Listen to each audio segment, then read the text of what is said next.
मी या जिम कुशल हॉस्पिटलमध्ये आलो. माझी छाती दुखत होती. त्यावेळेला मी TMT काढला. TMTमध्ये माझा रिपोर्ट दाखवला. त्या डॉक्टरांनी मला परत बोलवून घेतलं.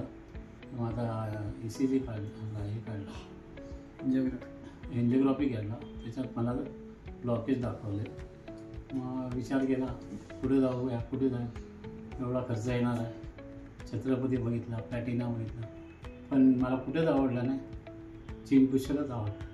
पुन्हा मी इकडे आलो आणि माझं आज व्यवस्थित केलं आहे आणि डॉक्टरांनी माझं अतिउत्तम रीतीने ऑपरेशन केलं. त्याचबरोबर स्टाफचे, नर्स असो किंवा वॉर्डबॉय असो किंवा हाऊसकीपिंगवाले असो, सगळ्यांनी मिळून माझं चांगलं केलं आहे. थँक्यू. खूप खूप धन्यवाद त्यांना मी देत आहे. जिम कुशल हॉस्पिटललाही धन्यवाद देत आहे. एवढं क्लीन हॉस्पिटल आहे.